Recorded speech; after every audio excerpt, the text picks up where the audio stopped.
예, 오늘 말씀은 고린도전서 15장 말씀입니다. 지난주에 참 많은 일들이 있었습니다. 서울 예언교회의 정은조 목사님이 이번 주, 이게 지난주 금요일이죠. 금요일 밤에 처음으로 하나님 앞에 회개한다고, 지금까지 성경대로 안 했던 것, 성경 말씀 그대로 순종하지 않았던 것, 그리고 심지어 성경을 읽지 말라고까지 성도들에게 했던 그 모든 것들을 하나님 앞에 참담한 마음으로 회개하는 시간을 가졌습니다. 왜 그렇게 했는지 모르겠다고도 말씀을 하시면서 이렇게 성도들이 아마 그 교회에서 지난번에 성경 읽기를 시작했었어요. 작년 12월 달부터 12월 아마 중하순부터 이제 본격적으로 아마 올해 2025년도에 새롭게 시작하는 것 같았어요. 그 성경 읽기를 하겠다고 전 교인이, 그 목사님이 그 전에 있던 교단에서 이제 탈당을 하시고 그렇게 이제 결단을 하신 거예요.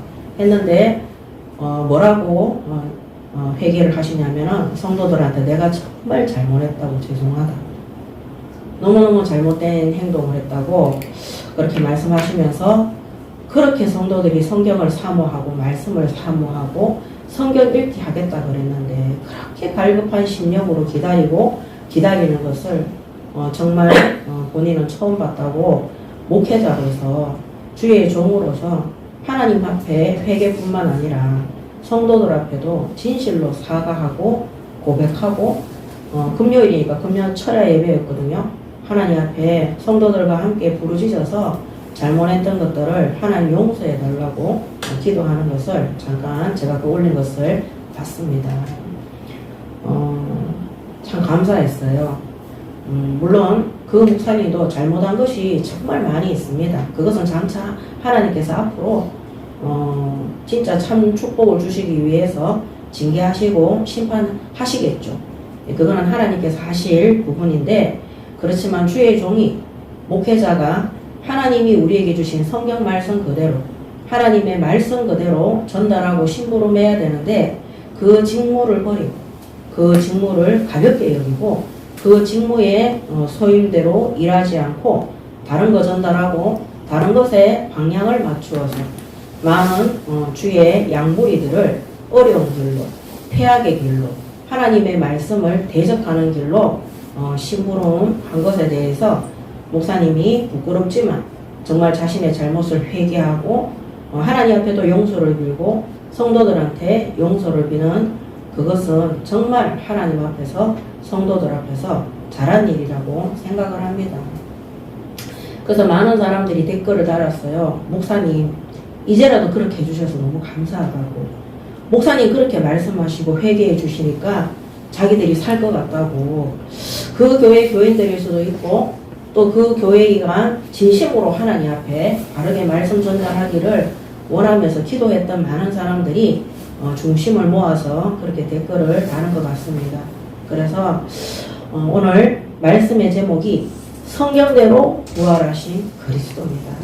오늘 이 예수 그리스도는 그냥 하나님이 보시고 무조건적으로 그렇게 구원의 역사를 이루신 것이 아니라 이미 하나님이 성경 말씀 그대로 미리 예언하여 주시고, 또 그 성경 말씀을 창세기 3장 15절 여자의 후손으로 오실 이 원시 복음으로 아담에게 먼저 주시고, 그 다음에 구약 성경의 구약 시대의 수많은 선지자들을 통해서 또 신약 시대의 사도들을 통해서 예수님의 예언된과 그대로 성경 그대로 오셔서 구원 사역을 이루었음을 성경에 낱낱이 하나님이 기록하게 하시고, 하나님의 말씀의 본질 그대로 성취될 수 있도록 하나님께서 증거하시고 기록되게 하셨습니다. 그래서 교회는 성경대로 예수님께서 이 땅에 참 구원자로 오셔서 그 구원자라는 증거로 십자가에 죽으시고 부활하사 우리에게 영원한 영생에 대한 소망을 주시고, 지금도 성령으로 우리와 함께 하시며 한 번도 이 복음을 듣지 못한 저 땅끝의 현장, 모든 민족의 현장 속에 교회와 그리스도인들이 가서 마음껏 복음을 전파하고 그 일에 심부름할 수 있도록 성령께서 완벽하게 도우시고 인도하고 계심을 믿으시고 확신하시기 바랍니다. 아멘. 그래서 우리 예인교회도 교회에 와서 무조건 예배하고 무조건 말씀을 믿는 것이 아니라 반드시 성경대로 이 강단 말씀과 권기현 목사가 제대로 말씀을 심부름하고 있는지 확인하시기 바랍니다. 그래서 과거에 저희 교회를 개척해서 한동안은 제가 그런 말씀을 많이 드렸습니다. 제가 강단에서 말씀하는 이 모든 것들이 하나님의 말씀대로가 아니라 성경대로가 아니라 내 뜻을 가지고 하는 어떤 다른 말들이 되면 빨리 올라와서 내 멱살을 잡고 강단에서 저를 끌어내라고 여러 번 말씀을 드렸습니다. 왜 그렇습니까? 우리는 이 목회자의 사명이 이 목사가 교회를 잘 운영하고 헌금을 잘 거두어서 건물을 잘 짓고 이거는 목사의 사명도 아니고 소명도 아니고 직무도 아닙니다. 목사는 무엇보다도 하나님이 주신 성경 말씀 그대로 성도들에게 말씀의 꼴을 먹이고 그들이 영육간에 성장해서 하나님의 일꾼이 되는 일평생 동안 그리스도인의 삶을 올바로 살아갈 수 있도록 말씀 심부름에 바르게 깨끗하게 끝까지 심부름하는 것이 목회자의 직무고 사명입니다. 그래서 부활하신 예수님께서 베드로를 찾아오셔서 제일 먼저 하신 말이 네가 나를 사랑하느냐 했어요. 예수님을 사랑하는 것, 하나님을 사랑하는 것이 뭡니까? 첫째 계명입니다. 그 계명을 먼저 물으신 겁니다. 네가 하나님과 예수님이 하나님이잖아. 이 참 구원자인 그리스도를 진정으로 사랑하느냐. 베드로가 사랑한다고 고백했을 때 예수님이 내 어린 양을 먹이라 그랬어요. 그래서 하나님 사랑하는 사람은 형제 사랑하고 이웃 사랑할 수 있습니다. 교회 성도들을 사랑할 수 있습니다. 그러므로 그들을 하나님의 말씀의 꼴로 먹이고 또 하나님의 은혜의 풀밭으로 물가로 인도해서 성도들이 불신자 가운데 세상 가운데 들어가지 않아도 거기에서 답을 얻지 않아도 얼마든지 하나님의 말씀과 은혜 속에서 살아갈 수 있도록 승리할 수 있도록 모든 것을 하나님께서 준비하시고 주시는 것입니다. 그래서 예수님이 우리를 인도하신 목자인 것처럼 교회에 세운 모든 목회자들, 우리 신학생들, 주의 종들은 성도들을 말씀을 잘 먹고 하나님의 은혜의 골짜기 속으로 인도할 수 있는 올바른 목자로 우리가 사명을 부여받은 것입니다. 그래서 목회자는 성경 그대로 말씀 그대로 심부름하는 것 외에는 다른 것들을 신경 쓸 필요가 전혀 없습니다. 그래서 말씀 그대로 성경 그대로 심부름하기 위해서 중요한 것이 뭐냐? 예배입니다. 예배. 그래서 주의 종들은 하나님 앞에 부르심을 입은 이 교역자들은 목회자들은 하나님 앞에 예배 드릴 때 진짜 성도들이 하나님의 말씀을 잘 전달받고 그 말씀이 자신의 레마의 말씀이 될 수 있도록 평생에 하나님의 말씀만으로 충분하고 완전하고 이 진리의 복음만으로 아무것도 부족함이 없도록 살아갈 수 있도록 거기에 심부름하는 것이 목회자입니다. 그래서 교회는 중직자들이 어떻게 합니까? 교회에 성전을 놓고 기도하고 인도받으면서 함께 또 그 양육에도 동참을 하게 되는 것입니다. 그래서 이번에 그 예언교회 목사님이 가장 회개한 것이 성경 말씀 그대로 심부름하지 않았다. 성도들이 양들이 하나님의 말씀을 먹을 수 없도록 심지어 성경 읽지 말라고까지 저는 모르죠. 본인이 그렇게 그 목사님이 얘기를 하니까 그랬는갑다 이렇게 생각을 하죠. 그렇게 성경 읽을 필요 없다 이렇게 하셨던 것 같아요. 아마 그 앞에 메신저가 그렇게 얘기를 했기 때문에 그렇게 하는 부분에 있어서 너무너무 침통하게 회개하고 성도들에게 잘못했다고 고백하는 그런 것들을 보면서 정말로 하나님의 부르심을 입은 주의 종들은 성경 말씀 그대로 1.1핵도 틀리게 다르게 내 마음대로 해석하거나 그래서 주석도 보고 신학서적도 찾아보고 이런 것들도 좋지만은 무엇보다도 중요한 것이 뭐냐? 성경에 기록되어진 말씀 그대로 우리가 묵상하고 응답받아서 심부름하는 것이 가장 중요하고 성경이 바보가 아니기 때문에 성령 하나님께서 이 말씀을 듣는 성도들에게 깨닫는 은혜와 지혜를 부어주실 줄 믿습니다. 아멘. 그래서 성경 그대로 우리가 이 복음을 듣고 전달하고 믿으시기 바랍니다. 그래서 첫 번째, 모든 사람들은, 교회의 성도들은 성경대로 따라가시기 바랍니다. 그래서 오늘 고린도전서 15장 1절에서 11절의 말씀을 보면 먼저 1절에서 2절에 보겠습니다. 형제들아, 내가 너희에게 전한 복음을 너희에게 알게 하노니 이는 너희가 받은 것이요 또 그 가운데에 선 것이라. 너희가 만일 내가 전한 그 말을 굳게 지키고 헛되이 믿지 아니하였으면 그로 말미암아 구원을 받으리라. 그래서 오늘 1절, 2절에는 이 복음은 스스로 알게 된 게 아닙니다. 너희가 받은 것이라 그랬습니다. 받은 것. 그래서 받은 복음이다. 이 복음은 다른 사람을 통해서 받은 복음이기 때문에 전하는 자가 성경대로 복음을 전하시기 바랍니다. 아멘. 그러면서 또 그 가운데 선 것이라. 그래서 받은 복음이기 때문에 전한 복음. 성경대로 전한 복음이 될 수 있도록 그래야지만이 그 가운데 믿고 구원받는 자리에 서게 되는 것입니다. 그 다음에 내가 전한 그 말을 굳게 지키고 헛되이 믿지 아니한다 그랬어요. 그래서 받고 전한 복음을 통해서 믿음의 복음이 되는 것입니다. 믿는 복음이 되는 겁니다. 믿음 복음이 되는 것입니다. 어떻게? 성경 그대로, 음이 아니고 니은입니다. 성경 그대로 믿음 복음이 되는 것입니다. 그로 말미암아 구원을 받으리라. 그러므로 성경 그대로 구원받는 복음이 되는 것입니다. 그래서 우리는 하나님의 말씀 그대로 현장에 복음이 전파될 수 있도록 성령께서 문을 열어주시고 성령께서 만남을 주시고 성령께서 그 대상자에게 이 복음이 깨달아지고 믿어지고 그 가운데 굳게 설 수 있도록 성령의 역사 속에 들어가시기 바랍니다. 아멘. 그러기 위해서는 우리 자신이 이 복음을 받을 때 어디로부터 받느냐가 너무너무 중요합니다. 그래서 올바른 복음 가진 교회, 올바른 복음 가진 목사, 사역자, 사명자. 그렇다면 내가 목사로서 복음을 전할 때도 이 전한 복음이 성경에 기록되어진 하나님이 가장 원하시고 기뻐하시고 성경에 역사하시는 복음 그대로 전달할 수 있도록 그렇게 심부름하시기 바랍니다. 그래서 우리가 현장에서 복음 전할 때도 자꾸 자기의 간증을 하는데 아닙니다.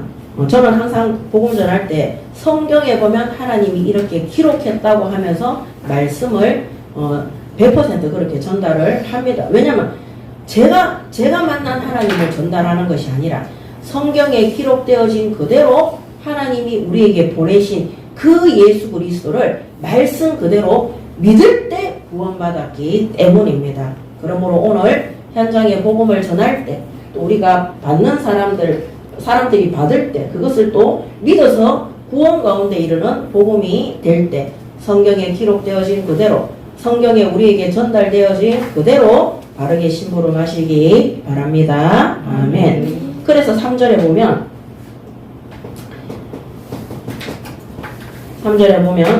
내가 받은 것을 먼저 너희에게 전하였노니 이는 성경대로 그리스도께서 우리 죄를 위하여 죽으시고 장사 지낸 바 되셨다가 성경대로 사흘 만에 다시 살아나사 이렇게 말씀하고 있습니다. 그래서 성경대로 구약 성경에 예언되어진 거죠. 그리고 성경대로 부활하신 거죠. 이 신약 시대에 십자가를 죽으시고 성취되신 것이죠. 그래서 바울이 나는 성경 그대로 특히 바울은 신학 박사입니다. 가말리엘 신학 박사의 제자이고 신학 박사고 신학대학의 교수입니다. 그러므로 누구보다도 율법도 잘 알고 있고 구약 성경을 너무나 잘 알고 있기 때문에 이 바울이 가는 곳마다 복음을 전할 때 뜻을 풀어 구약 성경을 푸는 거죠. 예수께서 그리스도 되심을 증거했다고 증언했다고 기록되어져 있습니다. 그러므로 오늘 예수 그리스도의 죽으심과 부활하심을 성경 그대로 전달하시고 성경 그대로 우리가 받으시고 깨달으시고 응답 받으시기 바랍니다. 아멘. 그러면서 그 증거가 있습니다. 15장 5절 11절까지 5절에 보면은 4절에 보면 장사 지낸 바 되셨다가 성경대로 사흘 만에 다시 살아나사 자 성경대로 죽으시고 성경대로 살아나신 것을 다른 사람들에게 증거로 나타나셨어요. 그 대표적인 자가 누구냐? 5절에 게바에게 보이시고 이 베드로와 12제자에게 보이신 거죠. 게바에게 보이시고 후에 12제자에게와 그 다음에 6절에 500여 형제에게 자 그 다음에 500명 형제 예수님을 따라다니던 제자들이죠. 이 500여 형제에게 일시에 보이셨나니 특히 예수님 이 500여 형제들은 예수님이 구름 타고 승천하실 때 부활하신 주님이 감람산에서 40일 동안 말씀 주시고 내려오셔서 다시 부활 재림주로 심판주로 오실 것을 약속하시면서 부활한 그 상태에서 구름 타고 승천하실 때 500명의 형제들이 그 밑에서 또 부활하신 주님의 승천하심을 봤습니다. 그래서 500여 형제에게 일시에 보이셨나니 그 중에 지금까지 대다수는 살아있고 어떤 사람은 잠들었으며 7절에 보면 야고보 사도에게도 보였다고 되어 있습니다. 이 야고보 사도는 초대교회의 또 중요한 베드로 다음에 중요한 사도입니다. 야고보에게 보이셨으며 그 후에 모든 사도와 야고보 및 그 다음에 모든 사도들과 교육자 부교육자들에게까지 다 보이신 거죠. 그러면서 8절에 맨 나중에 만삭되지 못하여 난자 같은 내게도 보이셨느니라. 바로 바울. 이 바울이 7삭동이 8삭동이거든요. 이렇게 실제 성경대로 오신 예수님은 십자가의 죽으심과 또 부활하심을 통해서 또 부활의 증거로 제자들과 또 사도들과 또 바울에게까지 나타나서 자신의 부활을 증명하신 것을 말씀하고 계십니다. 그러면서 10절에 9절에 나는 사도 중에 가장 작은 자라 나는 하나님의 교회를 박해하였으므로 사도라 칭함받기를 감당하지 못할 자니라. 그러나 내가 나된 것은 하나님의 은혜로 된 것이니 내게 주신 그의 은혜가 헛되지 아니하며 내가 모든 사도보다 더 많이 수고하였으나 내가 한 것이 아니요 오직 나와 함께 하신 하나님의 은혜라. 그러므로 나나 그들이나 이같이 전파함에 너희도 이같이 믿었느니라. 아멘. 이 말이 뭐냐? 정말 하나님의 은혜로 받은 이 복음 성경 그대로 복음 전파하고 성경 그대로 제자 세우고 성경 그대로 말씀 전파하는 일에 깨끗하게 심부름하라고 권면하고 있습니다. 그래서 이 복음 전파로 인해서 너희들도 믿고 나도 믿었는데 이게 바로 하나님의 은혜다. 그러므로 우리는 은혜대로 믿은 그것이 성경을 벗어난 것이 아니라 성경 그대로 복음을 전파하고 제자와 교회를 세우는 사명을 담당해라. 왜냐하면 고린도 교회는 혼잡하고 무질서하고 성경대로 하나님의 말씀을 믿고 성경 그대로 신앙생활을 하는 것이 아니라 전에도 말씀드렸지만 고린도 시에 있는 각종 우상 신전과 그 우상의 배경과 세상의 풍속과 문물을 교회 안으로 받아들여서 이 진리의 복음을 하나님의 말씀대로 오신 예수 그리스도에 대한 복음을 혼잡하게 만들고 정말로 무질서하게 만들고 교회 안에서 다른 신들 이방 신들을 섬기는 행위까지 거기에서 지냈던 제사들의 형태까지 끄집어 와서 하던 그런 교회였기 때문에 바울이 이것을 철저히 성경 그대로 너희들이 복음을 듣고 믿었던 것처럼 이 성경 그대로 복음을 전파하고 다른 사람들이 믿을 수 있도록 그렇게 헌신하라고. 그래서 그것이 바로 교회의 사명입니다. 그래서 우리 예인교회는 성경 그대로 복음 전파하고 성경 그대로 일꾼을 세우고 성경 그대로 하나님이 이끄시는 전도 선교에 끝까지 심부름하고 후대에게 성경 말씀 그대로 심부름했음을 증거로 남기는 교회가 되시기 바랍니다. 아멘. 자, 그러면서 12절부터는 죽은 자의 부활에 대해서 기록하고 있습니다.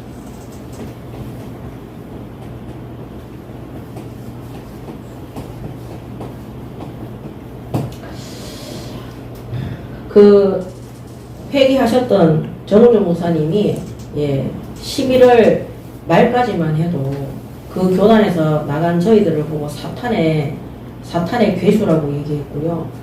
사탄 종로로 다루고 앞으로 진멸과 멸망과 재앙이 떠나지 않을 거라고 엄청나게 저주하셨어요. 저주하셨는데 정말 하나님이 역사하니까 그분은 교리 이런 거를 떠나가지고 부패 교리 이런 거를 떠나서 제가 보니까 교회 안에 있는 성도들이 뛰쳐나가고 갈 바를 알지 못해서 방황하고 그들이 어려움 속에 들어가니까 거기에서 나오겠다고 결단하시고 나온 걸로 제가 알고 있습니다. 그래서 이번에 금요 철야 때 회개기도 하시면서 그 얘기 하시더라고요. 정말 성도들이 너무 많이 나왔는데 다 전화해라. 이제는 성경대로 한다고. 이거 그렇게 말씀대로 살고 싶어하고 성경 읽고 성경 그대로 살아가고 싶어하는 거를 정말 몰랐다 하는 그게 기적입니다. 예. 진짜 회개해야 되는 거는 맞습니다. 정말 그렇게 성도들이 그 성경 읽기 그거를 갖다가 너무너무 그래 사모한다는 거예요.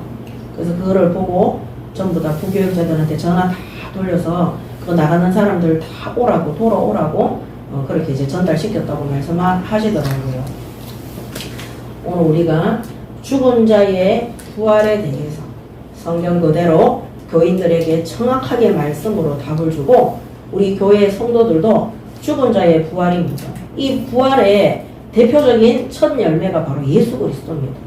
우리 성도들이 예수님과 함께 동행하는 비밀, 예수님이 그리스도이기 때문에 나와 함께 하시고 하나님의 하늘의 능력을 가지고 모든 현장에 참된 왕으로 참된 승리자로 정복하고 인도하신다는 사실을 진짜 믿도록 우리 교역자들과 중직자들이 함께 심부름한다면 성도들은 절대 흔들리지 않습니다. 성도들이 하나님 말씀 몰라가지고 신천지, JMS, 통일교 이런 데에 휩쓸려서 다니는 겁니다. 여러분들 그거 잘 아시잖아요. 일반 이단 사이비 그런 단체들이 어디에 가서 전도 제일 많이 합니까? 집집마다 다니면서 교회 명패 있는 집마다 가서 배를 눌려요. 실제 들어가 보면은 성도들이 성경 말씀 모릅니다. 성경의 흐름도 모릅니다. 근데 성도들이 제일 많이 하고 있는 게 뭔지 아세요? 성경 필사 필사적으로 합니다. 필사적으로. 근데도 예수가 그리스도라는 사실을 잘 몰라요. 지금은 하도 필사를 많이 하니까 기독교 서점이나 인터넷에 들어가 보면은 필사용 책도 나와 있어요. 성경을 필사할 수 있도록. 우리가 아무리 성경을 필사를 해도요. 하나님이 세운 주의 종을 통해서 구약 성경에 예언되어진 예수께서 그리스도로 참 구원자로 이 땅에 오신 것에 대해서 바울처럼 뜻을 풀어 정확하게 말씀으로 전달이 안 되면 그것이 하나의 종교처럼 책처럼 그렇게 읽혀지게 되는 겁니다. 그래서 오늘 우리는 이 부활하신 주님을 이 죽은 자의 부활의 첫 열매로 예수님께서 그 구원 사역을 이루셨기 때문에 우리에게도 그런 부활의 영으로 이 부활의 영이라는 것, 예수님은 영이 부활한 게 아닙니다. 뭐가 부활했습니까? 육체가 부활했어요. 육체가. 그래서 예수님이 부활했을 때 그 마태복음 28장에 보면은 예수님의 제자 중에 한 사람인 도마가 나는 못 믿겠다 그랬어요. 그랬을 때 예수님이 어떻게 합니까? 자신의 구멍난 손을 보여주시는 그 영이 아니에요. 부활하신 몸이에요. 그래서 무덤에 죽으셨다가 부활하셨을 때 그 시체는 누워있고 영이 돌아다녔습니까? 죽은 그 시체가 없어졌습니까? 시체가 없어져요. 이 육신도 부활한 거예요. 그래서 여러분들이 아셔야 되는 게 예수님이 심판주로 재림주로 오실 때는 그때의 모든 죽었던 영들이 살아난다 그랬어요. 그게 육신을 가지고 살아나는 겁니다. 아니 사람이 죽어서 흙이 되는데 어떻게 살아나? 그건 이제 우리 수준인 거예요. 그건 우리 수준. 부활한 그 부활의 몸이 된 그 영이 가진 몸이 또 따로 있는 거예요. 우리가 하나님을 분석할 수 없습니다.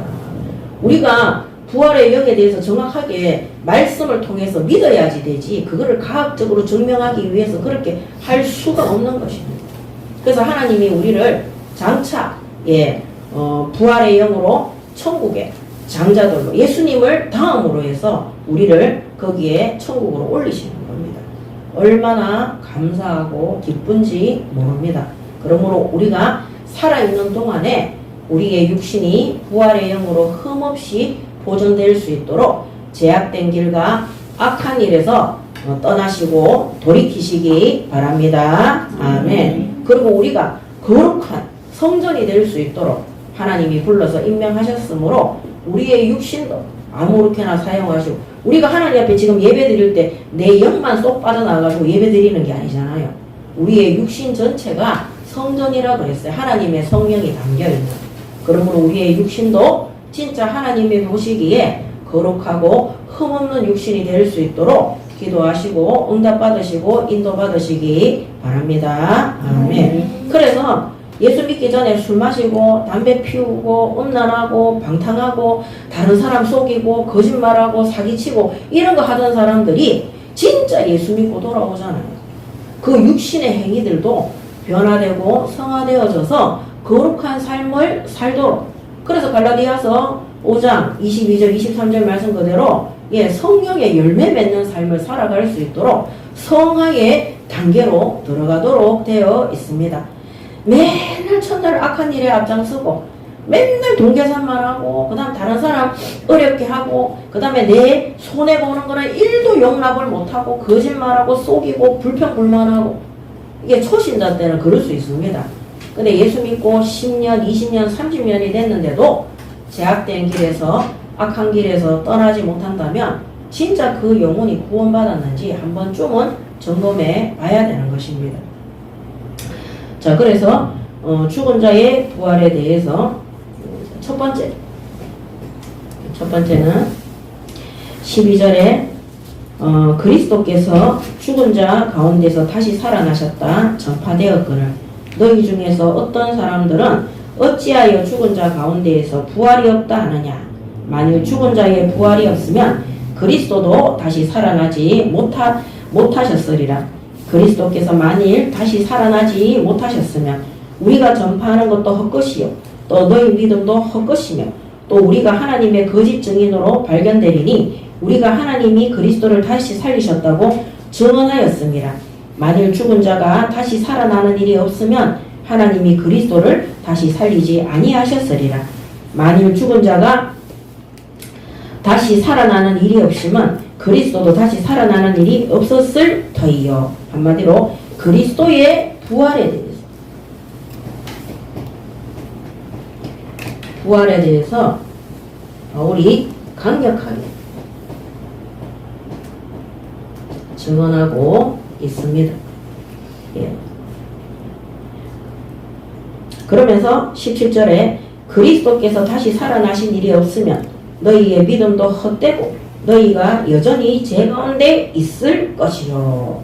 지금까지 그리스도의 부활에 대해서 강력하게 증언하고 있는데 이거는 무슨 말이냐? 성도들 보고 믿으라. 이 성도들의 믿음에 대해서 너희들이 이 예수님의 죽은 자의 부활이 없으면 이 죽은 자의 부활이 있을 것이라는 것에 대해서 너희들이 믿지 않는다면 그리스도의 부활도 거짓이라고 고백하고 있는 겁니다. 그래서 만약에 그것이 사실이라면 우리가 하나님의 거짓 증언자가 된다. 그래서 하나님이 그리스도를 다시 죽은 자 가운데에서 살리시는 일이 없었을 것이라고. 그래서 하나님이 그리스도를 죽은 자 가운데에서 살리셔서 부활의 영이 되게 하신 것은 우리도 죽은 가운데에서 다시 살리사 이 부활이 우리에게 있게 함을 말씀하고 있습니다. 그 대표적인 자가 누구냐? 그리스도라는 거예요.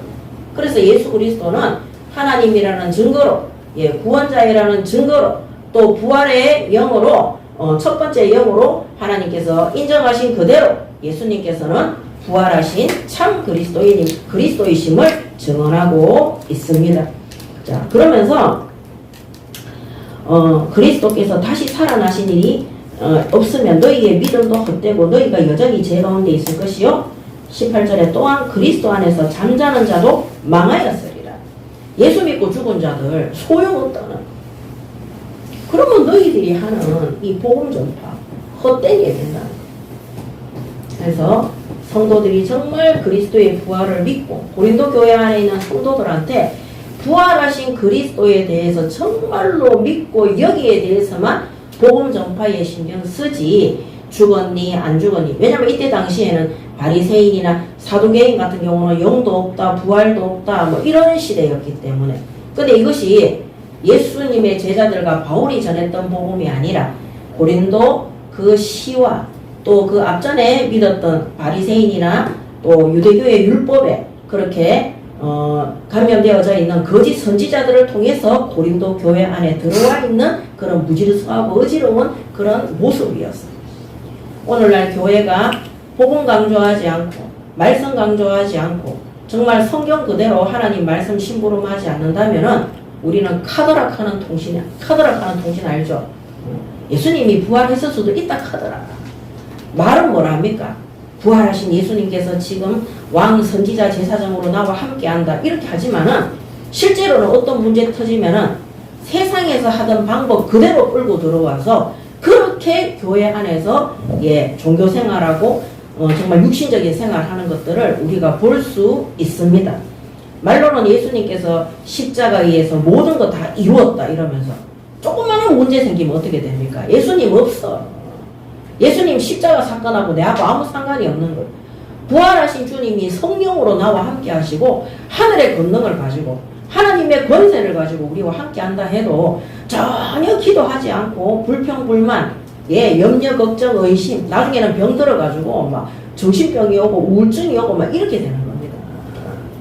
그래서 복음 전파할 수 있겠습니까? 그런 식의 복음 전파는 역사도 일어나지 않고 성령도 역사하지 않고 아무 결과도 없고 아무 열매도 없게 되는 것입니다. 그래서 19절에 보면 만일 그리스도 안에서 우리가 바라는 것이 다만 이 세상의 삶뿐이면 모든 사람 가운데 우리가 더욱 불쌍한 자니라 그랬습니다. 그래서 세상에서 가장 불쌍한 자다. 부활이 없다는 이 말은 뭡니까? 역설법.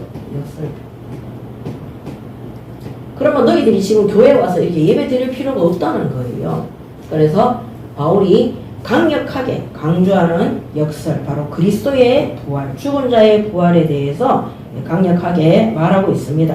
그러므로 고린도 교회 교인들이요, 너희들이 와서 예수 이름으로 기도하고 예배하는 이 모든 것들이 만약 이 땅에서의 삶뿐이라면 우리의 부활의 영이 또 천국에도 가야 되는데 그렇다면 우리는 이 땅에서 가장 불쌍한 삶이 아니냐. 왜냐하면 이때 당시는 교회만 가도 어떻게 됩니까? 찾아내가 죽이고 순교시키던 그런 시대였어요. 그럼 우리도 마찬가지입니다. 우리도 만약에 천국과 부활이 보장되어져 있지 않다면 우리가 이 땅에서 예수님이 그리스도다 백날 떠들어봐야 우리는 허무하고 불쌍한 인생밖에 안 되는 겁니다. 차라리 불신자들은 열심히 돈 벌어가지고 이 땅에서 삶밖에 없다면 부활이 없다면 이 땅에서 떵떵거리면서 해외여행 다니면서 그렇게 사는 게 맞죠. 그게 우리가 잘못된 거죠. 자 20절에 그러나 이제 그리스도께서 죽은 자 가운데에서 다시 살아나사 잠자는 자들의 첫 열매가 되셨도다. 아멘. 그래서 두 번째는 이거는 15장 12절에서 19절. 이거는 15장 20절에서 28절. 그래서 뭐가 되셨느냐? 첫 열매가 되셨다. 그리스도께서.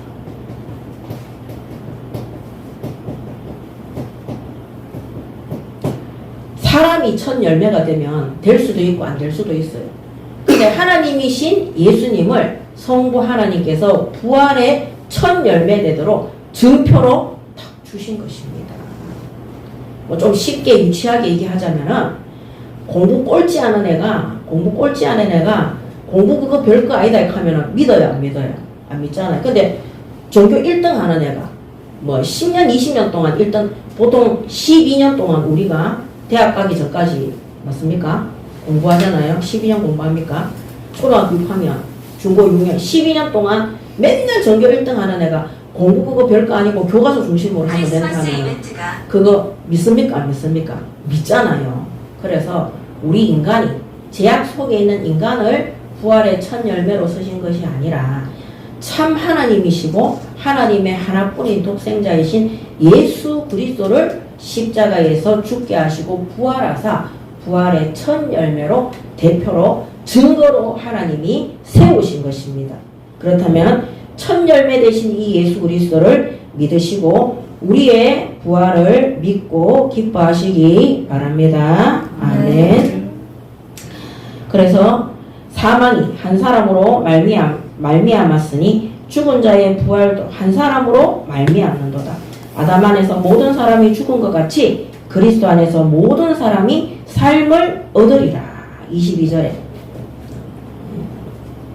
자, 아담 안에서 뭐라고요? 아담 안에서 모든 사람이 죽은 것 같이 그리스도 안에서 모든 사람이 삶을 얻으리라.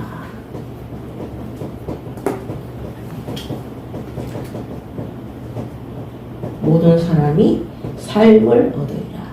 죽음이 아니라 아담의 후손들은 아담의 죄악으로 말미암아 영적 죽음 지옥 권세 아래 들어갔지만 이 예수 그리스도로 말미암아 모든 사람이 삶을 얻게, 한마디로 영생을 얻게, 참 생명을 얻게 됨을 말씀하고 있습니다. 22절에 말씀하고 있죠. 그러나 각각 자기 차례대로 되리니 먼저는 첫 열매인 그리스도요, 다음에는 그가 강림하실 때에 그리스도에게 속한 자요, 그 후에는 마지막이니 그가 모든 통치와 모든 권세와 능력을 멸하시고 나라를 아버지 하나님께 바칠 때라. 25절에 그가 모든 원수를 그 발 아래에 둘 때까지 반드시 왕노릇하리니 맨 나중에 멸망받을 원수는 사망이니라. 그래서 사탄의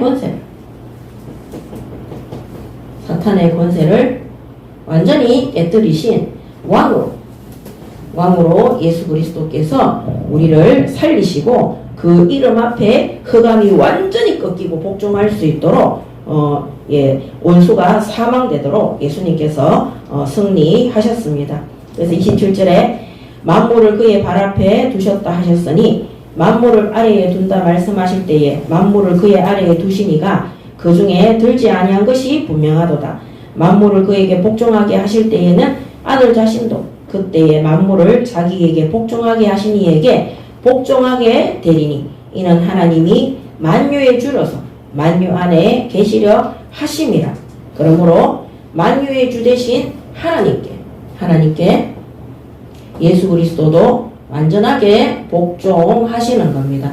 그러므로 오늘 사탄의 권세를 완전히 깨뜨리시고 우리를 왕노릇하게 하시는 그 예수 그리스도께서 만유의 주가 되시는 하나님의 뜻에 온전히 복종하고 계심을 믿으시고 오늘도 사탄을 이기신 예수 그리스도의 이름으로 흑암 세력을 결박하시고 그 흑암에게 잡혀있는 어둠 속에 울부짖고 있는 수많은 불신 현장과 우리 후대 현장을 살리고 만유의 주가 되시는 하나님께서 예수 그리스도를 완전한 구원자로 승리케 하신 것처럼 그 이름으로 우리가 승리하는 복음 전파자로 살아가시기 바랍니다. 아멘. 자, 그 다음에 29절부터 30절입니다.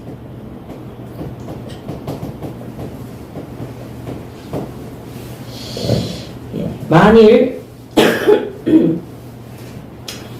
죽은 자들이 도무지 다시 살아나지 못하면 죽은 자들을 위하여 세례를 받는 자들이 무엇을 하겠느냐? 어찌하여 그들을 위하여 세례를 받느냐? 이때 당시에 고린도 교회에는 교회 왔는데 등록했는데 우리 지난주에 세례식했죠. 그 세례식을 못하고 죽은 사람들이 있었어요. 그랬을 때 이 사람들이 이방신이나 이런 영향을 받았기 때문에 예수 그리스도를 믿음으로 구원받는데 영접하는 자, 그 이름을 믿는 자들이 하나님의 자녀가 되는 권세 아래 들어오는데 세례를 못 받았기 때문에 그들이 어쩌면 부활하지 못하고 구원받지 못했다고 의심하는 자들이 있었어요. 그래서 그 사람들이 뭐 했냐면 죽은 자들, 교회 등록해서 예수님은 영접했지만은 미처 연세가 많거나 이래서 빨리 가신 분들이 있잖아요. 예, 우리 이번에도 세례 받을 때 저희 교회에 등록한 지 한 3, 4년 만에 지금 세례 받으신 거거든요. 그럼 그때까지 못 살고 가신 분들이 있는 거예요. 그래서 그게 너무나 불안해서 죽은 자들을 위해서 대신 세례받는 세례식을 하는 사람들이 있었던 거예요. 그래서 그거를 얘기하는 겁니다. 또 어찌하여 우리가 언제나 위험을 무릅쓰리요. 형제들아, 내가 그리스도 예수 우리 주 안에서 가진 바 너희에 대한 나의 자랑을 두고 단언하노니 나는 날마다 죽노라. 내가 사람의 방법으로 에베소에서 맹수와 더불어 싸웠다면 내게 무슨 유익이 있으리요. 죽은 자가 다시 살아나지 못한다면 내일 죽을 터이니 먹고 마시자 하리라. 속지 마라. 악한 동무들은 선한 행실을 더럽히냐니 깨어 의를 행하고 죄를 짓지 말라. 내가 하나님을 알지 못하는 자가 있기로 내가 너희를 부끄럽게 하기 위하여 말하노라. 그래서 부활신앙이 없는 자들의 삶은 소망이 없다. 그래서 오늘 죄를 짓지 마라 그랬잖아. 이 부활신앙이 없는 자들은 심판대 앞에 안 가기 때문에 악한 일에, 죄 짓는 일에 앞장서서 한다는 거죠. 이 고린도 교회 안에 이런 사람들이 있는 거예요. 더 쉽게 말하면은 그리스도께서 십자가 위에서 우리 구원을 다 이루었다. 이것만 얘기하는 거예요. 과거, 현재, 미래의 죄 다 끝났다. 그래서 지금 육신이 우리 잠깐 죄를 짓는다고 해서 이미 구원받았기 때문에 아무 문제 안 된다. 이래서 악한 행실을 돌이키지를 못하는 겁니다. 그래서 부활신앙이 없는 자, 내 몸에 부활신앙이 없는 자들 삶은 소망 없음을 말하고 있습니다. 그래서 33절에 속지 마라. 악한 동무들은 선한 행실을 더럽힌다. 깨어 의를 행하고 죄를 짓지 말라. 하나님을 알지 못하는 자가 있기로 내가 너희를 부끄럽게 하기 위하여 말하노라. 너희들이 그런 지금 창피한 일을 하고 있는데 부끄러우라고 내가 지금 얘기한다. 이렇게 바울이 전달하고 있습니다. 자, 그 다음에 부활신앙은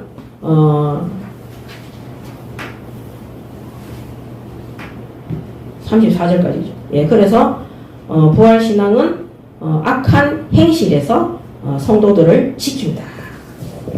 예, 그래서 부활신앙 없는 자들은 악한 행실을 행하잖아요. 부활신앙이 오히려 성도들을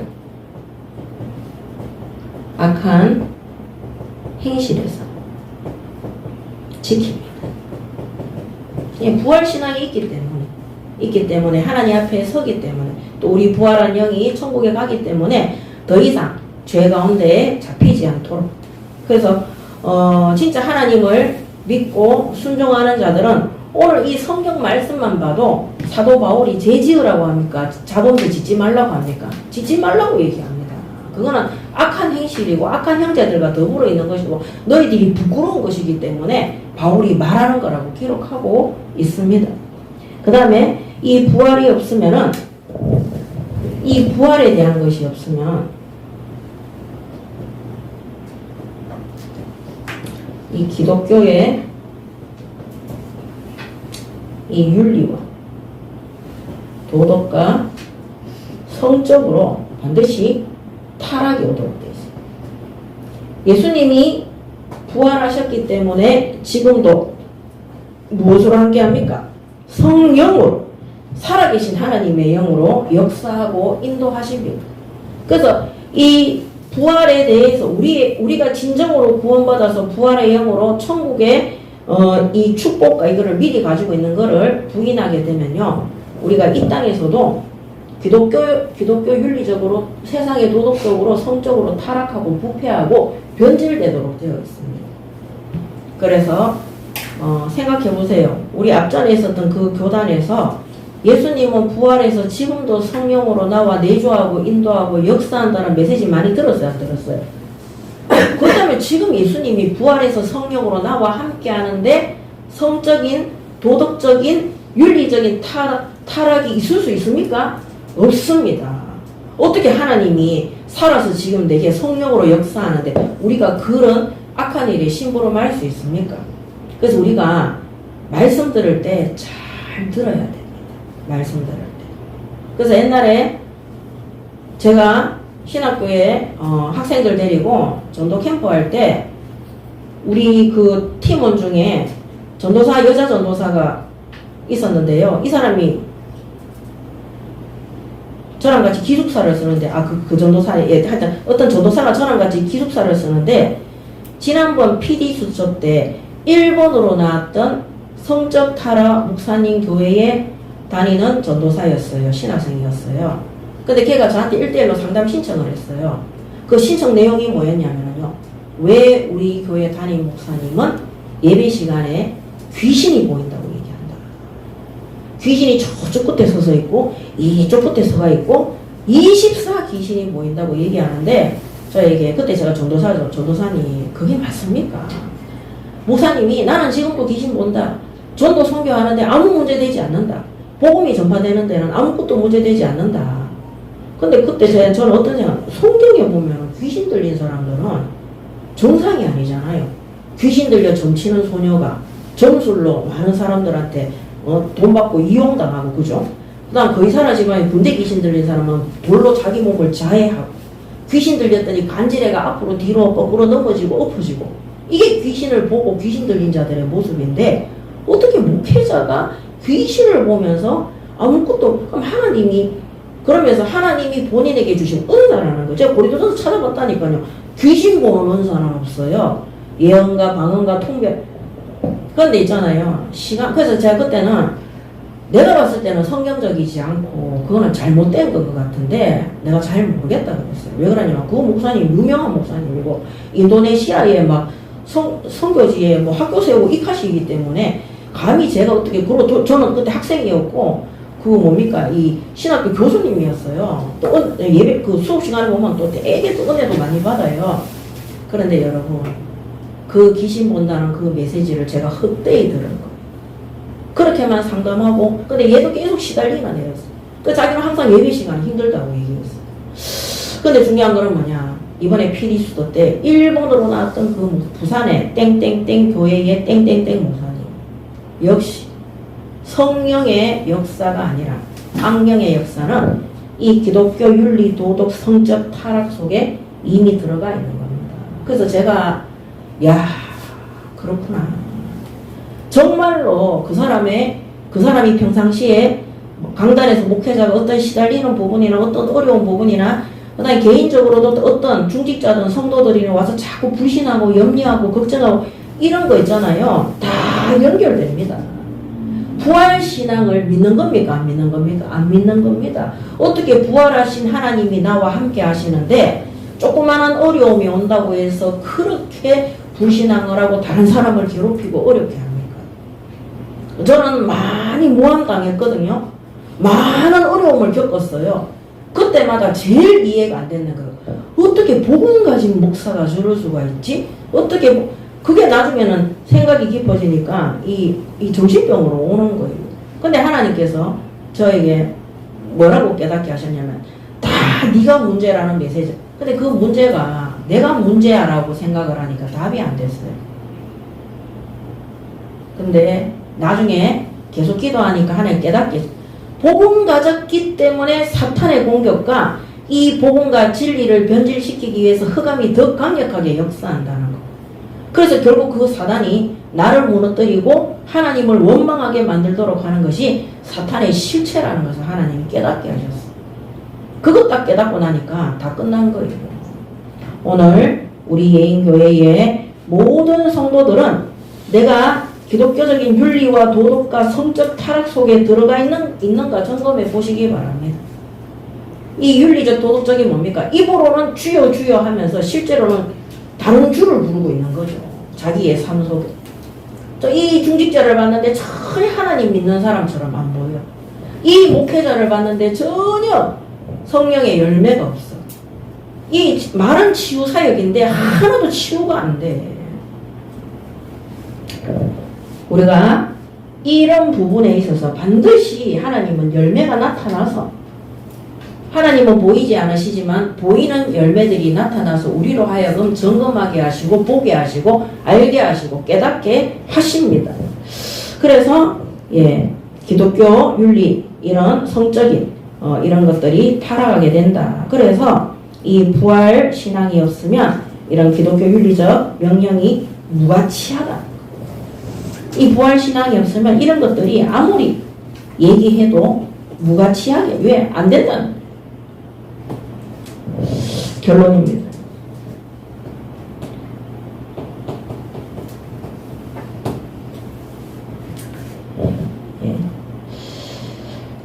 그 다음에 35절에 누가 묻기를 죽은 자들이 어떻게 다시 살아나며 어떠한 몸으로 오느냐 하리니. 자 38절에 하나님이 그 뜻대로 그에게 형체를 주시되 각 종자에게 그 형체를 주시느니라. 육체는 다 같은 육체가 아니니 하나는 사람의 육체요, 하나는 짐승의 육체요, 하나는 새의 육체요, 하나는 물고기의 육체라. 하늘에 속한 형체도 있고 땅에 속한 형체도 있으나 하늘에 속한 것에 영광이 따로 있고 땅에 속한 것에 영광이 따로 있으니 해의 영광이 다르고 달의 영광이 다르며 별의 영광도 다른데 별과 별의 영광이 다르도다. 죽은 자의 부활도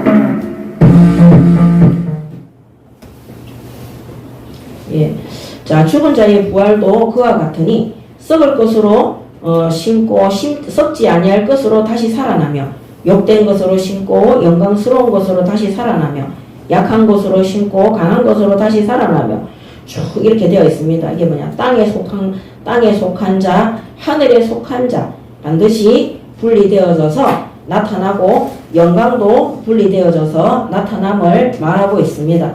45절에 기록된 바 첫사람 아담은 생명이 되었다 한것 같이 마지막 아담은 살려주는 영이 되었나니 그러나 먼저는 신령한 사람이 아니요 육의 사람이요 그 다음에 신령한 사람이니라. 첫사람은 땅에서 났으니 흙에 속한 자이거니와 둘째 사람은 하늘에서 나셨느니라. 50절에 형제들아 내가 이것을 말하노니 혈과 육은 하나님 나라를 이어받을 수 없고 또한 썩는 것은 썩지 아니하는 것을 유업으로 받지 못하느니라. 자 52절에 나팔 소리가 나매 죽은 자들이 썩지 아니할 것으로 다시 살아나고 우리도 변화되리라. 이 썩을 것이 반드시 썩지 아니할 것을 입겠고 이 죽을 것이 죽지 아니함을 입으리로다.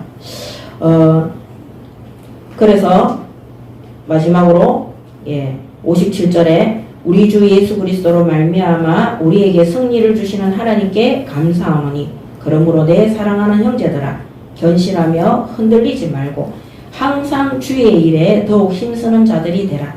이는 너희 수고가 주 안에서 헛되지 않은 줄 알미니라. 아멘. 오늘 결론은 부활의 본질입니다. 오늘 고린도전서 15장에 주신 부활의 본질입니다. 39절에서 58절. 그래서 첫 번째는 뭐냐? 성경대로입니다. 성경대로. 고린도전서 15장 3절에서 8절. 성경대로 죽으시고 성경대로 부활하신 부활의 첫 열매가 되신 예수 그리스도이십니다. 그래서 이번 주간에 성경대로 성경 읽으시고 또 강단 말씀 속에서 성경 찾아보시고 모든 주 중에 공예배와 말씀 속에서 성경 그대로 오늘 하나님이 우리에게 주신 이 복음이 말씀 그대로 성경 그대로 기록되어진 그대로 내가 레마의 말씀으로 받고 아멘하고 그 일에 순종하고 준행하는지 점검하시기 바랍니다. 아멘. 그 다음에 15장 39절에서 49절에 땅에 속한 것, 땅에 속한 자, 하늘에 속한 자의 모든 삶을 돌아보시고